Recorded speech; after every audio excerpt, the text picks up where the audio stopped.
트럼프가 미국 대통령으로 당선이 될 경우에는 비트코인이 15만 달러까지도 오를 수 있다라고 전망을 하기도 했어요. 원화로 약 2억 원이 넘는 가치죠. 실제 더 많은 자금 유입을 우리가 기대할 수 있게 된다면 우리는 더 큰 가격 상승을 이끌 수 있게 될 것이다 라고 저는 생각을 하고 있고, 그렇기 때문에 올해 여러분들이 보셔야 할 두 가지의 큰 호재, 금리와 미국 정치다 라고 이야기 드리고 싶네요.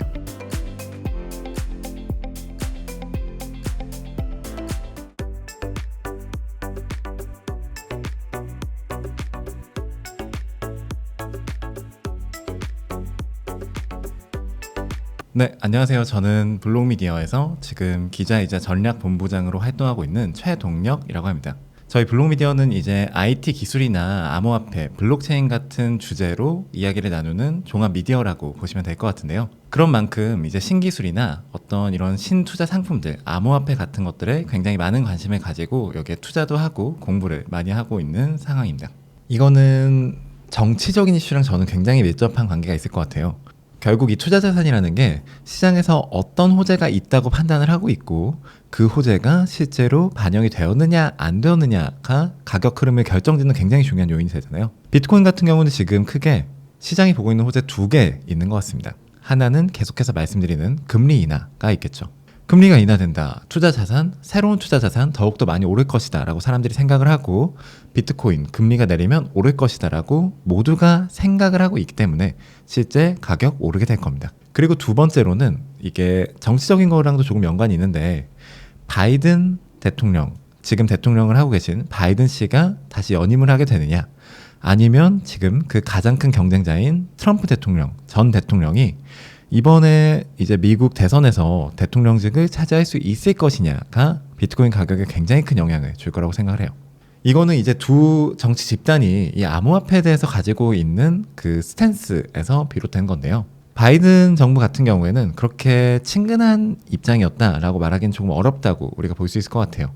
SEC도 그렇고 미국 정부에서 계속해서 이 암호화폐에 대해서 약간 미적지근한 움직임, 어떻게 보면 조금 벽을 치는 움직임을 많이 보여왔죠. 특히 SEC 같은 경우에는 계속해서 특히 비트코인에 대해서도 이거 현물 ETF 하면 안 돼 라고 이야기를 했지만 결국 승인을 한 거고, 이더리움 현물 ETF 같은 경우에도 아직까지도 계속 법적 논쟁을 이어가고 있잖아요. 하지만 이게 어떤 바이든 정부의 암호화폐에 대한 기조였다라고 본다면 트럼프 대통령 후보 같은 경우에는 전혀 다른 모습을 보여주고 있습니다. 트럼프 전 대통령은 자기가 대통령이 되면 미국을 암호화폐의 선두국가로 만들겠다라고 하고, 비트코인 암호화폐를 포함한 결제 시스템 우리는 그냥 정부가 공인해서 만들 거다라고 이야기를 하고 있기도 하죠.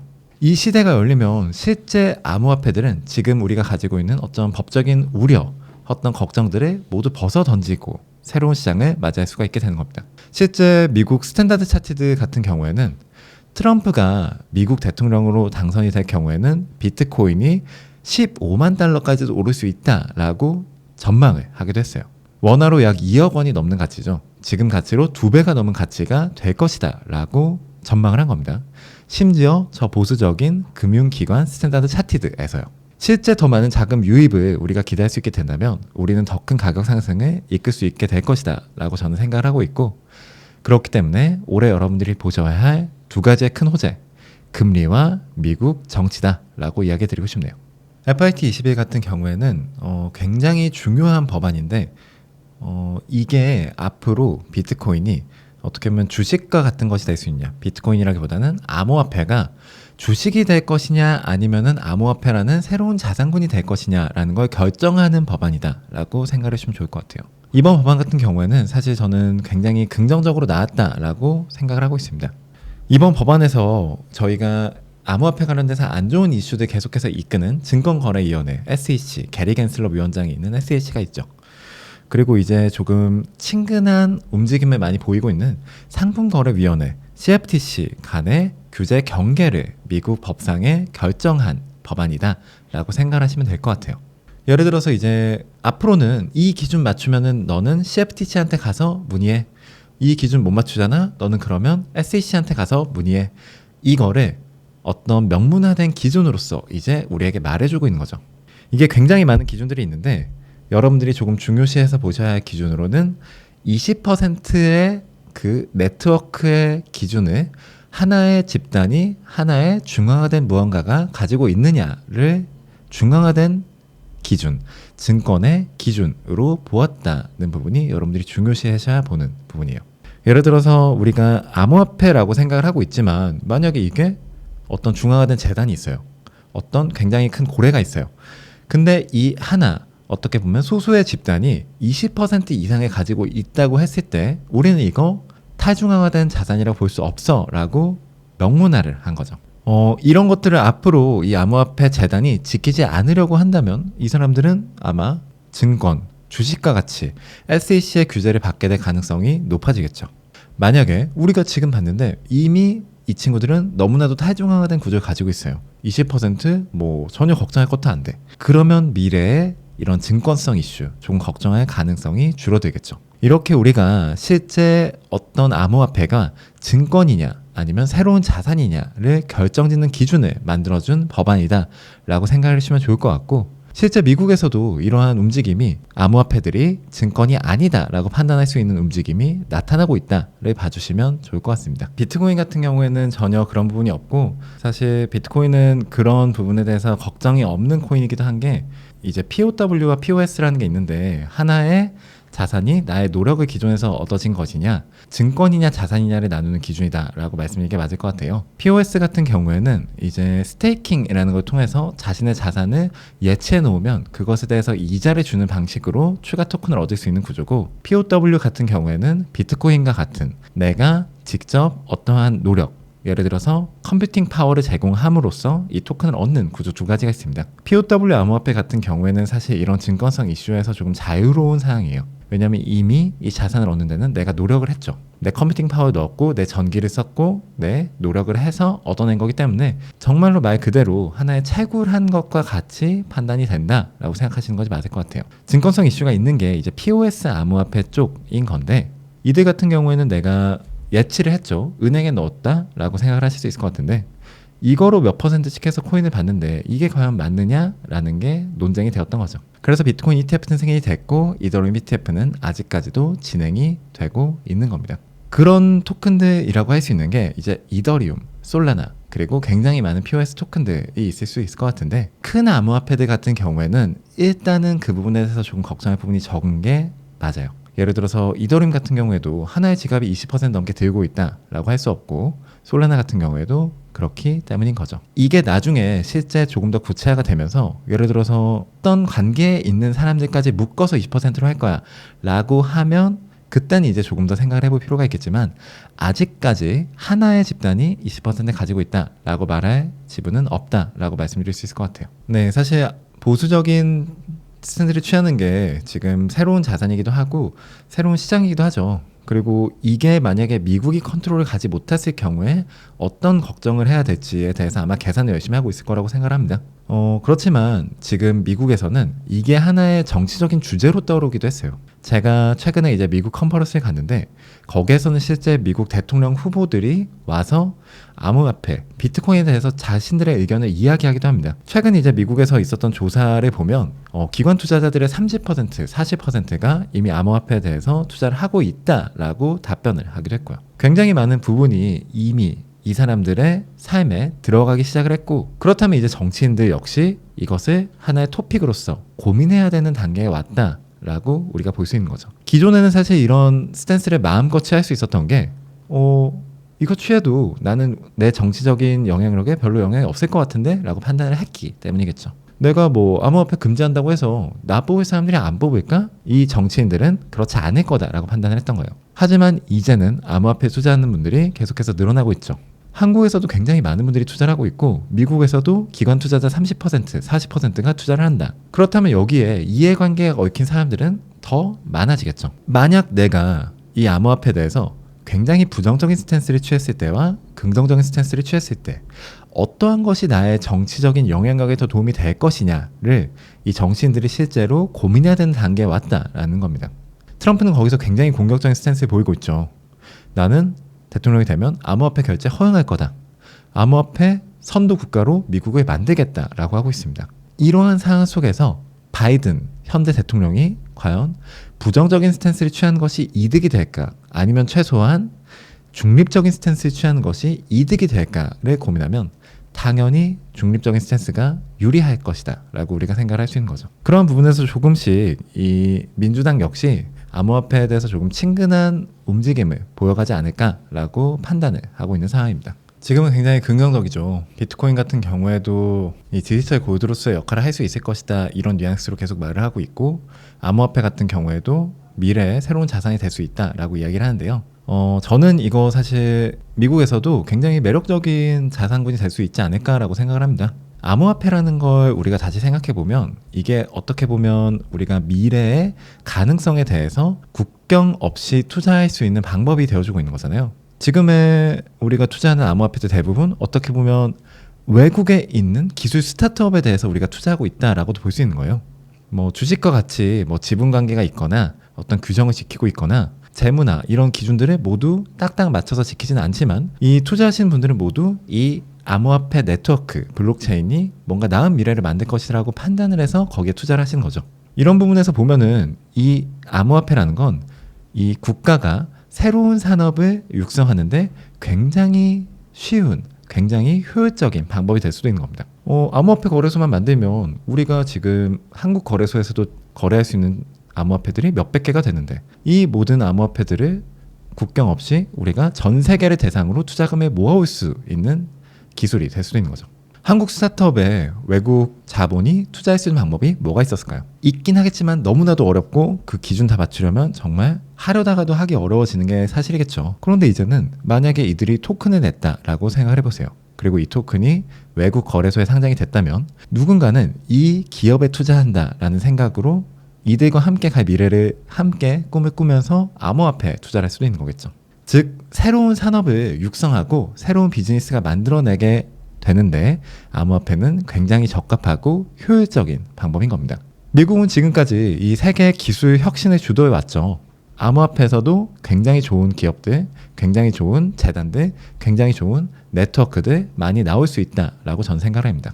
그렇다면 이 암호화폐라는 기술을 과연 막아내는 것이 중요할 것이냐, 아니면 육성해서 그 시장 속에서 자국의 어떤 재단, 집단들을 많이 만들어 놓는 것이 더 유리할 것이냐라고 봤을 때 저는 분명 후자가 유리할 것이라고 생각을 하는 거죠. 트럼프 같은 경우에도 그런 부분을 고려해서 이러한 이야기를 하고 있는 것 같고, 나중에 당선이 됐다고 해서 이 스탠스가 바뀌지는 않을 것이라고 저는 생각을 합니다. 비트코인이 화폐의 역할을 하게 된다라고 한다면 여러분들은 이런 생각을 해보실 수 있을 것 같아요. 이 세상 속에 있는 돈이 과연 얼마나 있을까? 비트코인이 화폐의 역할을 한다는 거는 비트코인만 쓰더라도 이 화폐라는 시스템이 가진 이 돈의 흐름을 충분히 충당할 수 있다는 걸 의미하죠. 그런데 비트코인은 다시 역으로 생각해보면 2100만 개라는 발행량 제한이 있습니다. 2100만 개의 비트코인이 이 전체 화폐 시스템의 가치를 이끌어갈 수 있었을 때 화폐가 될 수 있는, 화폐 시스템의 역할을 할 수 있는 존재가 비트코인이 바야흐로 되었다고 말할 수 있는 거죠. 화폐의 역할을 대체할 수도 있는 존재고, 이 비트코인이 세상 속에서 사실 대체할 수 있는 게 굉장히 많아요. 디지털 금 같은 역할을 할 수 있다라는 이야기, 몇 년 전부터 계속해서 사람들이 해왔던 얘기고요. 화폐를 대체할 수 있다. 우리 같은 사람들은 사실 잘 모르죠. 저희 대한민국에 사시는 분들은 화폐 시스템 너무나도 안정적이고 은행도 안정적이에요. 미국에 사시는 분들 당연히 은행 안정적이고 화폐 시스템은 안정적이죠. 그러면 우리가 이미 안정적인 화폐 시스템 가지고 있는데 이 어떻게 보면 너무나도 불안정한 비트코인을 왜 화폐로 써야 돼? 라는 생각이 드실 수가 있는 거죠. 하지만 우리가 또 역으로 생각해보면 어떤 국가 국민들에게는 오히려 비트코인이 너무나도 안정적이고 너무나도 더 쓸만한 화폐가 될 수도 있는 겁니다. 엘사바도르나 이런 국가에서는 이미 그들의 화폐로, 법정 화폐로 비트코인을 채택하기도 했죠. 최근에 이제 러시아 우크라이나 전쟁 같은 사례를 보셔도 비슷할 수 있을 것 같아요. 이 전쟁으로 인해서 너무나도 많은 분들이 삶의 터전을 잃으셨죠. 여기서 우리가 원래 안정적인 세상 속에서 좋은 자산이라고 생각하는 부동산 같은 걸 가지고 있었다라고 한번 생각을 해보세요. 내가 우크라이나에 너무나도 큰 부동산 빌딩 같은 거 가지고 있었는데 이게 전쟁터에 그냥 무너져 버렸어. 그러면 이거는 과연 내 자산이 유지됐다라고 볼 수 있을까요? 우리가 생각했던 안정적인 자산이 실제 안정적이었다라고 볼 수가 없는 겁니다. 하지만 만약에 이분이 이 건물의 가치와 동일한 비트코인을 자신의 자산으로서 가지고 있었다고 생각을 해보시죠. 그렇다면 이분 지금 전쟁이 났음에도 불구하고 내가 몸과 마음은 힘들지만 그래도 내 자산은 내가 지키고 있다라고 판단을 하시고 계시겠죠. 굉장히 극단적인 사례를 들어드렸지만 이 비트코인이라는 것이 자신의 자산 포트폴리오의 일부를 두는 것만으로도 충분히 그런 역할을 할 수 있다라는 걸 말씀드리고 싶은 겁니다. 내가 뭐 전체를 둘 수는 없겠죠. 하지만 혹시 모를 위험을 대비해서 5%, 10%를 넣어두시는 분들은 충분히 이미 생길 수 있고 생기고 있습니다. 지금 안정성을 가진 상황에서도 그 정도의 가치를 만들어내고 있는 건데 앞으로 이 비트코인 네트워크의 가치가 계속해서 높아지고 비트코인의 가격 변동성이 계속해서 줄어든다면 이런 식으로 생각하시는 분들이 더욱더 많아지겠죠. 이렇게 생각하시는 분들이 많아진다면 비트코인의 개수는 2100만 개로 제한이 되어 있기 때문에 그 가격 또한 계속해서 높아지겠죠. 우리가 생각하고 있는 내러티브 속에서 가치가 오르면 오를수록 변동성이 낮아지면 낮아질수록 비트코인 네트워크의 가치는 더욱더 올라가는 시너지 효과, 선순환 효과가 발생할 수 있는 구조인 겁니다. 그러한 속에서 우리는 지금 비트코인을 세상이 믿는 것보다 미래 비트코인을 더 많은 사람이 믿을 것이냐를 생각함으로써 가격이 올라갈 것이냐 내려갈 것이냐를 생각할 수도 있는 거고요. 저는 비트코인의 역할이 이 세상 속에서 더 많아질 것이라고 생각하고 그 가치 또한 더욱 올라갈 것이라고 생각을 합니다. 최근에 이제 이번 주 같은 경우에 지금 촬영 일자가 6월 12일 수요일인데요. 조금씩 하락하고 있는데 이거는 크게 두 가지 이유가 있을 것 같아요. 크게는 이제 한국 시장으로 이제 13일 새벽에 이제 FOMC와 금리 결정이 예정되어 있죠. 이제 물가지수 발표도 앞두고 있는데 그러한 것들을 앞두고 이제 조금씩 불안 심리가 생기지 않나라고 생각을 하고 있습니다. 올해 일단 금리 인하가 원래 이제 작년 말 같은 경우에는 굉장히 여러 번 있을 것이다 라고 전망이 되고 있었지만 올해는 이미 많아야 2번 할 거다라고 계속해서 줄어들고 있죠. 그러한 상황 속에서 이제 제롬 파월 연준 의장이 내일 새벽 어떤 조금 매파적인 기준을 말하지 않을까라는 우려심이 반영되고 있는 거죠.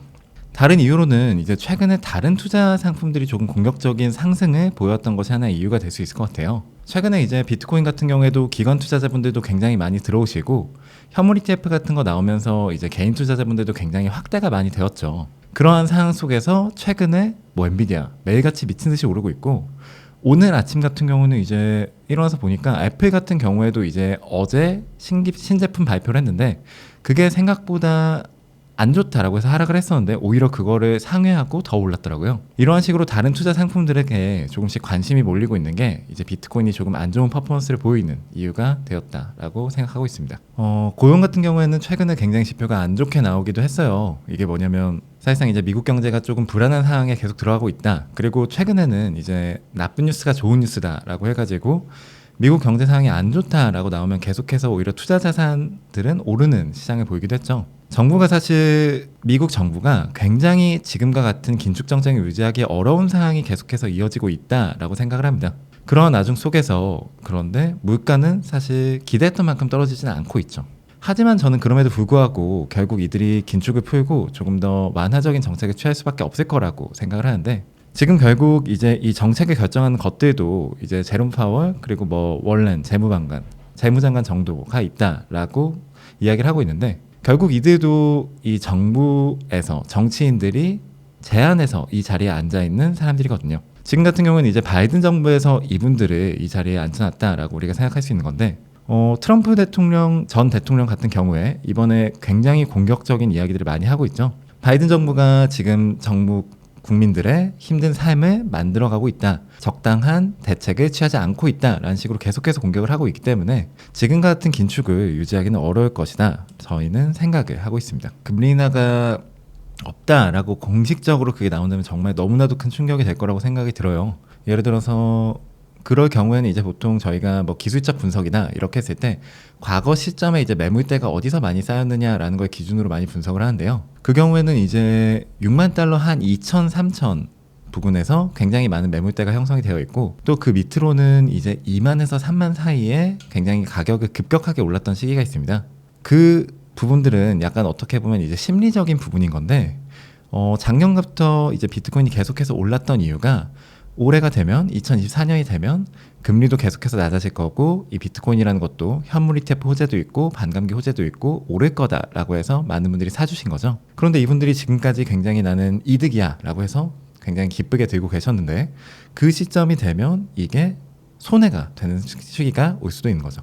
그런 부분에서 조금 더 매물대가 강하게 발생할 수 있을 것 같고, 만약에 이제 금리 인하가 올해가 없다라는 게 가시화된다면 단기적으로는 이제 6만 달러 초반대를 지킬 수 있는 것이냐, 그리고 그 밑으로는 아마 3만 달러 이 정도까지도 내려가는 것을 조금 준비하셔야 하지 않나라고 생각이 듭니다. 사실 그래도 올해 금리 인하가 없을 것이다라고 보기에는 조금 어렵다고 저는 생각을 해요. 올해 이제 CME 페드와치 같은 경우에는 이제 금리 같은 것을 어떻게 시장이 분석하고 있는가라는 거 여러분들이 보실 수 있는 게 있는데, 올해 9월부터는 그래도 이제 금리 인하가 들어갈 것이다라고 전망하는 시각이 50%가 넘고 있습니다. 연말까지 가게 되면은 최소한 한 번에서 두 번은 있을 것이다가 대부분의 생각인 거고요. 금리 인하가 만약에 일어난다면 이렇게 떨어질 수 있겠다라고 고민을 해보시고 준비를 하실 수는 있겠지만, 일단은 올해 그래도 몇 번은 있을 거다라고 생각하시는 게 옳으실 것 같습니다. 마운트 곡스 같은 경우에 최근에 이제 시장이 가장 우려하는 악재 중 하나죠. 굉장히 많은 비트코인이 이제 마운트 곡스라는 과거 이제 게임 같은 걸 하던 거래소 역할을 하던 그런 플랫폼이 있었는데, 거기서 이제 해킹을 당하면서 굉장히 많은 암호화폐들이 묶였던 바가 있습니다. 이게 2010년대 초반에 이 사건이 있었던 걸로 기억을 하고 있는데, 계속해서 이게 시간이 지나면서 사실상 굉장히 많은 부분이 시장에 풀리지 않은 형태로 바뀌기도 했어요. 빠른 변제 요청이라는 것이 있어서 이미 일부 수량은 어떤 투자자분들은 자신들이 받아간 경우가 있기도 하고, 이 경우에는 이제 암호화폐 70%, 뭐 현금 30% 이런 식으로 분할해서 받아가신 분들이 미리 받아가신 분들이 있습니다. 그런 분들 같은 경우에는 이미 시장에 어느 정도 풀려 있거나 가지고 계신 부분이 있기도 할 테고요. 그리고 또 굉장히 많은 부분들이 이제 마운트 곡스 투자 펀드라는 최대 채권자가 또 따로 있습니다. 이들 같은 경우는 이제 개인 투자자분들 같은 경우는 이게 내 돈 이렇게 묶여있으면 굉장히 부담스러우시잖아요. 그래서 어느 정도의 디스카운트를 한 다음에 이 채권을 자신들이 가져간 사람들이 있습니다. 가져간 집단이 있는 거죠. 이 집단 같은 경우에는 자신들이 실제 이 비트코인을 받게 되더라도 자신들은 단기간 동안 이것을 시장에 매물할 계획이 없다라고 이야기를 하기도 했습니다. 마운트 곡스 굉장히 많이 걱정을 하고 계신 것 같은데, 그러한 부분에서 이제 단기적으로 굉장히 많은 비트코인 매물화가 생길 거다라고 걱정할 이슈는 아니다라고 생각을 합니다. 비트코인 추가 상승의 동력 같은 경우에는 지금 가장 큰 것이 아마 금리 인하가 실질적으로 들어가느냐가 가장 클 것 같아요. 왜냐면 이미 이 비트코인은 어떤 시기보다 투자하기 쉬운 자산이 되었습니다. 미국에서 이제 현물 ETF가 승인이 되었다라는 거는 어떤 분들도 이 비트코인을 공부하지 않더라도, 거래소 가입 안 하더라도, 내가 따로 뭐 지갑 만들거나 이런 걸 하지 않더라도 이제는 그냥 주식 사는 것처럼 거래소 들어가서 이 비트코인을 사실 수 있다라는 걸 의미하는 거예요. 그런 측면에서 우리는 모두가 이 비트코인을 하나의 선택지로서 가질 수 있겠구나라는 건 이제 알 수 있죠. 그러면 우리는 이 상황 속에서 사람들이 비트코인을 어떻게 생각할까를 한번 고민해보면 좋습니다. 엔비디아 같은 거 계속 오르는 이유, 엔비디아 같은 경우에도 어떤 기업들이 인공지능 관련된 어떤 소식을 발표했을 때 계속해서 같이 오르죠. 그 이유가 무엇이냐면, 인공지능 기술 미래에 더 밝을 것 같다, 계속해서 발전할 것 같다. 그러면 어떤 게 필요할까? 엔비디아 필요할 것 같네 라고 사람들이 생각을 하기 때문에 그런 결과가 만들어지는 거예요. 비트코인 하면 어떤 생각하실까요? 비트코인 이거 디지털화된 금, 내가 어떤 디지털화된 형태로 자산을 유지할 수 있다라고 했지. 그리고 이거 어떤 때 오른다고 했지? 라고 생각하면 다들 금리 내리면 오른다라고 생각을 하고 있을 겁니다. 그렇게 이 비트코인은 이미 세상 속에서 내러티브를 만들었고, 그 내러티브를 실제 세상이 따라가는 모습을 보였을 때 굉장히 큰 상승 동력을 기대할 수 있는 거죠. 이더리움 현물 ETF 같은 경우에는 비트코인에도 장기적으로는 이제 긍정적인 영향을 줄 것이다 라고 생각을 합니다. 왜냐면 이 시장 자체에 투자를 해도 되는가 안 되는가를 이야기해주는, 어떻게 보면 하나의 테마가 된 거잖아요. 인공지능 같은 경우에도 그렇고 한국 시장에서도 뭐 2차 전지, 반도체 이런 것들 같이 움직이는 모습을 많이 보이는데, 이게 뭐냐면 한 종목이 이제 이 시장 속에서, 이 테마 속에서 상승을 주도하는 상황을 보게 되시면 그 관련된 상품들로도 계속해서 자금이 유입되는 것이 기존의 투자 시장에서 우리가 볼 수 있는 자금의 흐름이었던 겁니다. 예를 들어서 뭐 엔비디아가 계속해서 오른다라고 하면 지금 우리가 하는 거, 야 인공지능 때문에 오르네, 그러면 이거 인공지능 섹터 연관이 있는데 자금 아직 안 들어갔는데 뭐가 있어 라고 찾아서 거기 돈 넣으려고 열심히 하죠. 이런 식으로 한 섹터에 대장주가 있고 그 관련된 애들이 있다라는 거는 그 테마를 계속해서 키우는 역할을 할 수 있는 겁니다. 지금 이제 비트코인만 있죠. 사실 암호화폐 투자한다라고 하시더라도 비트코인만 보면 이거 올랐네 내렸네 너무나도 직관적이에요. 하지만 이더리움이 생기고 이후에 많은 암호화폐들이 자신들의 ETF가 생기고 더 많은 분들이 이 투자 상품을 볼 수 있는 세상이 열리게 된다면, 하나의 암호화폐가 굉장히 많이 오르는 모습을 보시면 이걸 보고 암호화폐 또 다시 관심 받기 시작하나 보다. 그러면 안 오른 거 뭐가 있을까? 최근 내러티브 만들 수 있는 암호화폐 뭐가 있을까와 같이 선순환적인 자금 흐름을 만들 수 있는 구조가 만들어지고 있다라고 보실 수 있다고 생각하시면 될 것 같습니다. 반감기 같은 경우에는 원래는 사실 엄청 큰 영향력을 줬던 이벤트이긴 한데 지금은 그만큼 많은 이벤트 효과를 주진 못하고 있어요. 그 이유가 뭐냐면 이 반감기라는 것이 결국 채굴량이 줄어든다라는 걸 의미하지 않습니까? 처음에는 예를 들어서 쉽게 말해서 100개가 채굴이 됐다라고 생각해 볼게요. 그러면 이제 다음부터는 50개가 되고, 이때는 비트코인 한 번 채굴할 때 얻을 수 있는 수익이 50개로 줄죠. 시장에 이제 50개가 풀리는 상황과 100개가 풀리는 상황의 다름을 만들어내는 겁니다. 그 뒤로 이제 25개가 되고 12개가 되고 6개가 되고 3개가 되고, 이런 식으로 계속 반감기 속에서 비트코인이 채굴되는 량이 절대량 또한 같이 줄어들어요. 이번 같은 경우에는 절반으로 줄었다라고 하지만 3개 정도 줄었다라고 할 수 있는 거니까 반감기로 가격이 팍팍 오를 수 있다라고 말하기는 조금 부족한 부분이 있는 거죠. 하지만 우리는 이 반감기 속에서 봐야 되는 건 이 비트코인이라는 내러티브가 아무도 이걸 컨트롤하고 있지 않음에도 불구하고 계속해서 유지되고 있다라는 걸 알 수 있는 거예요. 예를 들어서 화폐 같은 거는 분명 발행하는 주체가 있죠. 중앙은행이 없어지면 이 화폐 시스템은 그냥 바로 무너져 버릴 겁니다. 주식 같은 경우에도 기업을 이끄는 중앙 경영진이 없어진다면 절대 제대로 된 방향에 갈 수 없겠죠. 하지만 비트코인은 아무도 없음에도 불구하고 그 내러티브, 처음에 만들어진 시스템을 계속해서 유지하고 있다는 걸 우리가 알 수 있다는 부분, 이러한 부분에서 비트코인 반감기를 보시는 것이 맞지, 채굴량이 절반이 됐으니까 가격이 막 2배가 될 거야 라고 생각하실 수는 없다고 말씀드리고 싶네요. 반감기 같은 경우에는 반감기가 끝나고 바로는 그래서 굉장히 많은 채굴자들이 시장을 이탈하게 되는 기간이 되기도 합니다. 왜냐면 내가 지금까지 비트코인 6개 받았는데 막 내일부터 3개 받아야 되네? 이러면 평소에 좀 이제 효율적인 시스템에 갇히고 계신 분들이라면 괜찮겠지만 기존에 받았던 채굴량에 아슬아슬하게 손익점을 찍고 계셨던 분들 같은 경우에는 이제 비즈니스를 유지할 수 없겠죠. 그래서 반감기가 지나고는 오히려 하락이 일어난다라고도 말을 하기도 하는 게, 이 채굴자들이 그럼 어떻게 할까요? 내가 채굴 사업 더 못하겠네? 자기가 가지고 있었던 비트코인, 자기가 가지고 있었던 채굴 인프라 정리하면서 시장에 이탈하는 이들이 발생하는 겁니다. 그러한 부분에서 매도 물량이 계속해서 발생하게 되고, 지금은 그래도 꽤 많은 시간이 지났기 때문에 어느 정도 시장에 소화가 된 상황이다 라고 우리가 볼 수 있는 거죠. 네트워크가 계속해서 약해지지 않을 것이냐라는 부분도 굉장히 중요한 부분인데, 그럼에도 불구하고 이 비트코인은 여전히 가격 상승 동력이 우리가 있다라고 보고 있죠. 심지어 그리고 지금 고점에서 이제 많이 떨어지기도 했습니다. 한 10% 정도 떨어진 상황을 지금 기록하고 있는데, 이러한 상황 속에서도 사실 비트코인 채굴, 비트코인 트랜잭션 아무 이상 없이 되고 있죠. 계속해서 내려지게 될 경우에는 이건 오히려 더 많은 사람들이 비트코인을 사는 동력으로 만들어지기도 합니다. 비트코인 가격 떨어졌네? 이 정도면 살만한데? 라고 생각하는 사람들이 계속해서 생기기 때문인 거죠. 그러한 상황 속에서 이미 안전한 네트워크는 만들어졌다라고 보는 것이 맞고, 비트코인 채굴 같은 경우에는 거의 전 세계에서 이 채굴을 나눠서 진행을 하고 있어요. 어느 국가에서 비효율적이 되면 아직도 어느 국가에선 효율적이 될 테고, 그러한 경우에는 채굴자가 줄어든다는 것은 이 남아있는 채굴자들이 얻는 리워드는 더욱더 많아진다는 걸 의미합니다. 남아있는 이들에게는, 살아남은 이들에게는 더 많은 리워드가 제공되기 때문에 알아서 이 네트워크를 유지할 수 있는 구조다라고 생각을 하시는 게 맞는 것이죠.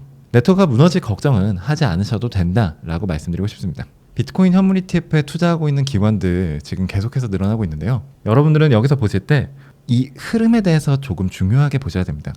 예를 들어서 돈이 들어가는 것도 중요하겠지만 어떤 기관이 아무것도 가지고 있지 않다가 넣게 된 케이스는 있는가, 그리고 그 과정 속에서 얼마나 많은 기관들이 이 비트코인을 자신의 포트폴리오 일부로 편입시켜 가고 있는가를 보시는 것 또한 이게 돈이 들어왔냐 내렸냐를 보는 것과 동시에 중요한 부분인 거죠. 최근에 이제 발표 자료에 따르면 미국 헤지펀드의 약 40% 정도가 이미 비트코인을 자신들의 자산 일부로 편입시키고 있다라는 발표가 있었습니다. 현물 ETF가 나온 지가 지금 한 5개월 조금 지나고 있죠. 1월에 나왔으니까 이제 지금 6월 우리가 보고 있는데, 그 사이에 이미 굉장히 많은 분들이 이 자산이 접근할 수 있는 방법이 된 지 5개월 만에 자신들의 자산으로 편입시켰다라고 볼 수 있는 겁니다. 그 어떤 자산도 아마 만들어진 지 5개월 안에 헤지펀드의 40%가 투자를 한 자산은 없었을 것이다 라고 저는 생각을 해요. 그런 만큼 이미 많은 분들이 이 비트코인이라는 자산, 투자할 만한 자산이고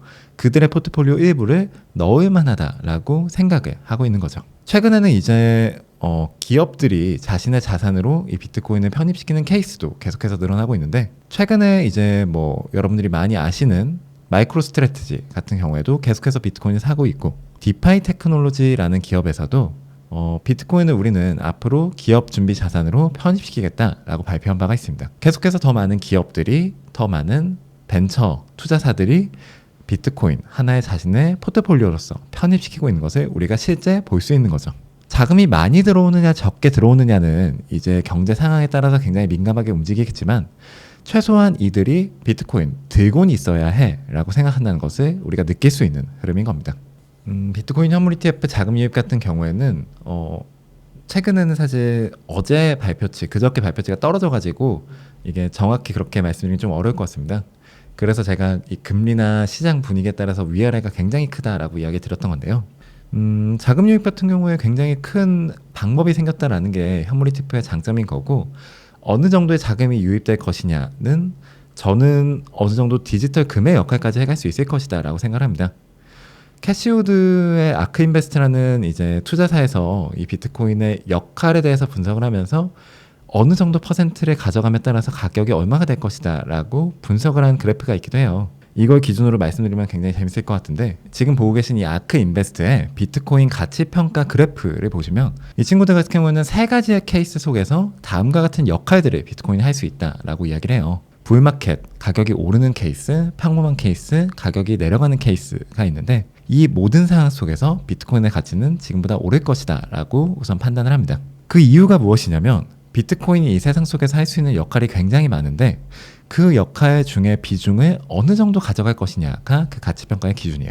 이 모든 상황 속에서 비트코인은 2100만 개로 개수 제한이 되고, 그렇기 때문에 우리는 그 공식을 통해서 하나의 가격을 결정하고 판단할 수가 있다는 거죠. 가장 많이 오르는 케이스를 보시면 지금 약 150만 달러가 될 수 있다라고 이야기를 하고 있습니다. 150만 달러면 이게 약 20억 원 좀 넘는 돈이 아마 되겠네요. 강남 아파트 간다 이런 식으로 얘기하시는 분들도 최근에 많이 있었는데, 그러한 경우에 이제 이렇게 불마켓이 됐을 때 가격이 많이 오르게 된다면 충분히 이 캐시우드, 아크인베스트의 계산으로도 할 수 있다라는 이야기가 되는 거죠. 그 세부 항목들이 뭔지를 여러분들이 보시는 게 중요해요. 여기 보시면 이게 기업들의 보유고로 쓸 수 있다고 되어 있고, 그 외에 국가 자산, 신흥국들의 통화, 신흥국 통화 말에도 글로벌 결제의 하나의 수단이 될 수 있고, 비트코인이 디지털 금으로서의 역할을 하게 되는 미래를 이들은 그리고 있는 겁니다. 그리고 이 미래 속에서 기존 원래 자산들의 역할을 어느 정도 뺏어올 것이냐를 우리가 계산한 거죠.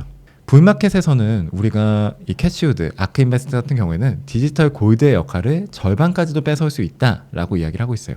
우리가 금을 가치 저장 수단으로도 굉장히 많이 쓰죠. 금 어떤 경제 불안 상황 속에서 굉장히 가격이 오르기도 하고, 이러한 상황에 대응할 수 있는 자산이야 라고 우리가 생각을 하고 투자를 하는 것, 이러한 역할을 비트코인이 뺏어올 것이다 라고 생각을 하는 겁니다. 그리고 그러한 상황 속에서 이러한 가치 모델들을 만들어갈 수 있다라고 이야기를 하는 거고요. 여러분들은 그러니까 지금 이 가치 모델을 보시고 여러분들이 이 모델에 공감을 할 수 있는가 아닌가를 한번 생각해 보시면 좋을 것 같아요. 저 같은 경우는 비트코인이 디지털 금의 역할 어느 정도 할 수 있다는 거 충분히 공감을 하고 그렇게 될 것이라고 생각을 합니다.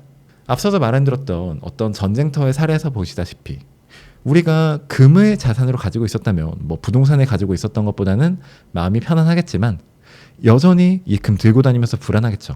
그런데 비트코인을 들고 있었다면 나는 이 비트코인 지갑, 이 니모니코드라고 해서 비트코인 지갑을 구성하는 단어가 있는데 이 단어만 알고 있으면 나는 아무것도 없어도 이 지갑의 주인임을 증명할 수 있는 거예요. 내가 목숨만 붙어 있다면 언젠가 이 비트코인은 다시 나의 자산이 될 수 있는 거죠. 여러분들이라면 만약에 전쟁터 속에서 당신 지금 2억 원어치 자산 이거 바꿔줄게요. 금으로 드실래요? 비트코인으로 드실래요? 라고 하면 비트코인이 더 낫겠죠. 2억 원짜리 금 이거 절대 못 들고 다닙니다. 이거 들고 다니다가 어디 뺏길 거예요. 네. 그런 식으로 이들의 역할을 계속해서 만들어가고 있고 어딘가에선 우리가 느끼지 못하지만 비트코인이 더 나은 분들이 있을 것이고 그러한 부분이 늘어나면 늘어날수록 비트코인의 가치는 늘어난다라고 할 수 있는 거죠. 이러한 부분에서 비트코인 가치 평가할 수 있다고 말씀드릴 수 있을 것 같습니다. 무조건 긍정적인 영향을 줄 것이라고 생각하고 그리고 그 영향을 줄 수 있다라는 것이 비트코인이 다른 자산들보다 뛰어난 자산이다라는 것을 의미하는 증거이기도 합니다. 그들 역시 자신의 금리가 낮아지면 투자 자산에 대해서 공부를 하겠죠. 캐나다에서도 중국에서도, 중국 같은 경우는 지금 직접 투자를 못 하시긴 하지만 금리가 내려간다라는 것은 한국에서도 그렇고, 그러면 이들이 이제 그러면 뭔가 투자 자산에 고민해 볼 시간이 되지 않았을까라고 생각하는 거예요. 캐나다 금리가 내려갔다고 해서 한국 주식으로 자금 흐름이 얼마나 들어올까라고 하면 굉장히 미비할 것 같습니다. 어떤 국가에서, 모든 국가에서 그렇다고 하더라도 굉장히 미비하겠죠. 왜냐하면 그들이 이 자산에 대해서, 이 주식에 대해서 접근하는 방법이 굉장히 낮기도 하고, 그들에게는 이들이 하나의 투자 자산으로서 인식되지 않고 있을 거다라고 저는 생각을 해요. 과연 저 캐나다 국가에서 어떤 투자하시는 분이 주식 투자해야겠다라고 했을 때 삼성전자 생각하시는 분은 얼마나 될까요? 아마 거의 없겠죠. 하지만 그들은 아마 비트코인에 대해서는 최소한 고민은 해볼 겁니다.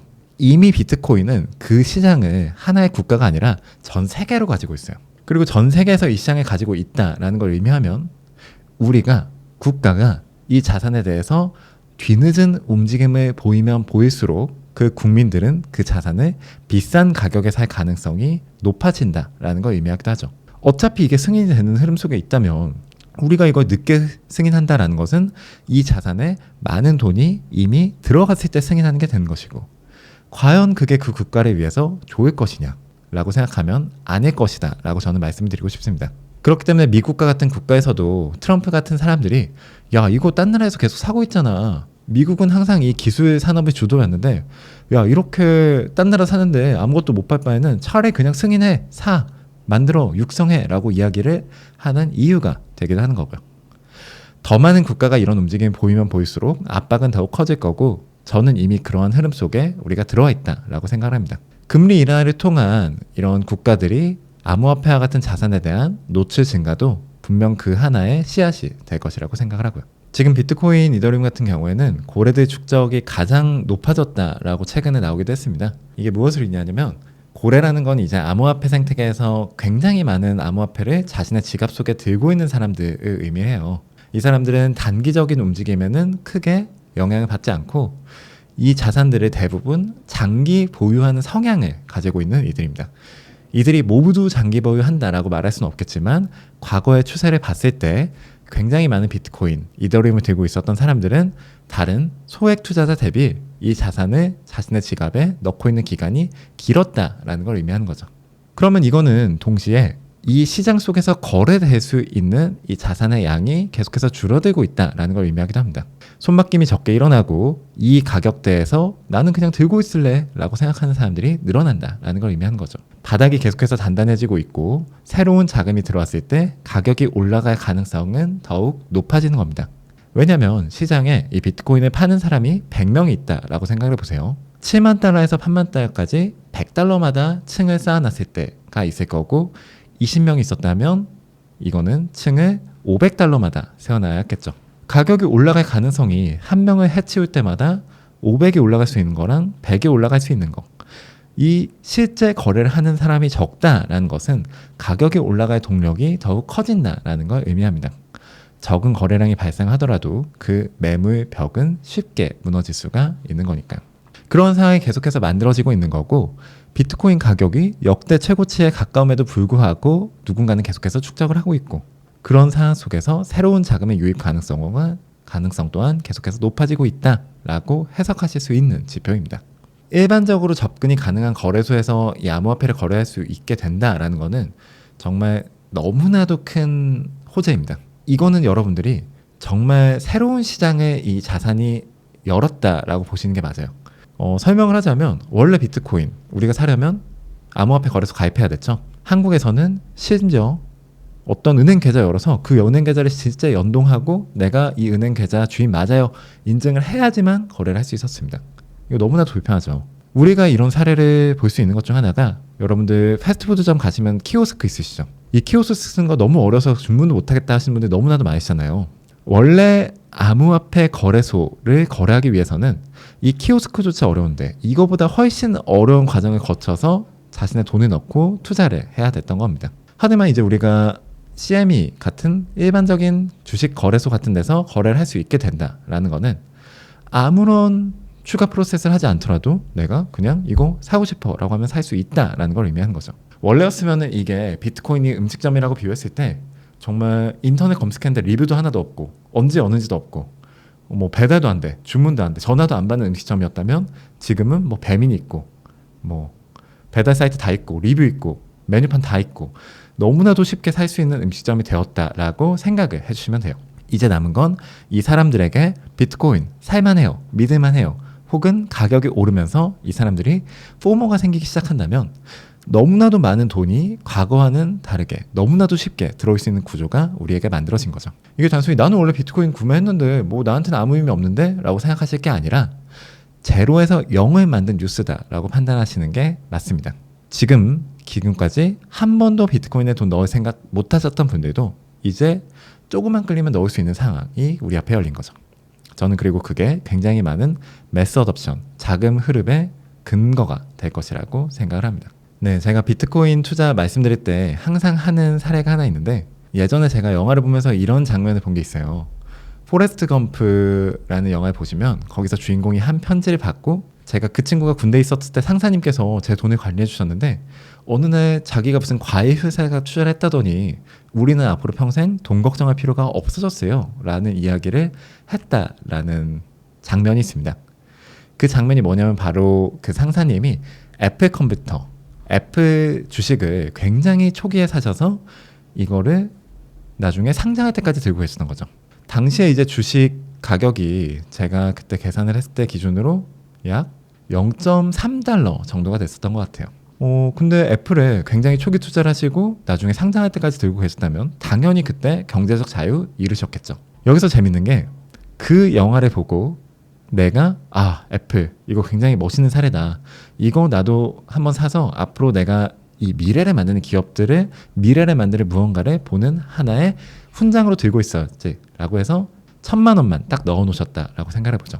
오늘 아침에 애플 주식 보니까 200달러 기록했던데요. 당시에 0.3달러였었죠. 지금 보시면 700배가 돼 있는 겁니다. 당시에 이 영화를 보고 너무나도 감동을 느껴서 1,000만 원어치 넣었던 청년, 지금 아마 돈 걱정 하나도 안 하는 중년이 돼 있겠죠. 70억이라는 굉장히 든든한 애플 주식 가지고서 나는 뭐하고 살까? 이제 뭐하고 삶을 즐길까를 고민하는 사람이 됐을 겁니다. 여기서 여러분들이 느끼셔야 하는 거는 이 자산을 봤을 때 내가 지금 늦었다 빨랐다라는 고민하는 게 사실 그렇게 의미가 없다라는 부분을 느끼시면 좋을 것 같아요. 이미 그 영화가 나왔을 때 누군가는 저게 졸업 티켓이었구나. 나도 다음에 저거 꼭 해야지 라고 생각을 했었지만 사실 그때 그 졸업 티켓은 이미 누군가의 과거 졸업 티켓이었던 것이 넥스트 졸업 티켓이었던 거죠. 그 과정 속에서 보셔야 되는 거는 지금 이 자산이 얼마냐가 절대 아닙니다. 이 자산이 과연 우리가 지금 살고 있는 세상보다 더 나은 미래를 만들어갈 수 있는 자산이냐를 고민하셔야 되는 거고, 그 1900년대를 기준으로 1990년대를 기준으로 애플 컴퓨터는 그러한 자산이었습니다. 지금은 뭘까요? 저는 그게 비트코인이라고 생각하지만 여러분들은 그게 비트코인이라고 생각을 안 하셔도 돼요. 제가 이렇게 드린 이야기 속에서 여러분들도 비트코인에 대해서 조금의 믿음이 생기셨다면 그거는 투자를 하는 게 맞죠. 지금보다 5년 뒤에 10년 뒤에 비트코인을 믿는 사람, 비트코인에 투자하는 사람이 많아질 거라고 생각을 하시나요? 그러면 비트코인에 투자하세요. 5년 뒤, 10년 뒤 지금 비트코인을 믿는 사람보다 미래 비트코인을 믿는 사람이 줄어들 것이라고 생각하시나요? 그러면 당연히 비트코인에 투자하시면 안 되죠. 여러분들이 하셔야 되는 고민은 바로 그겁니다. 저는 그리고 이 비트코인이 시간과 거쳐서 5년 전 제가 함께했던 비트코인, 저는 2017년에 처음 비트코인 투자를 했었는데 8년 전 제가 함께했던 비트코인, 그 인식과 모습이 달라진 것을 저는 직접 봐왔어요.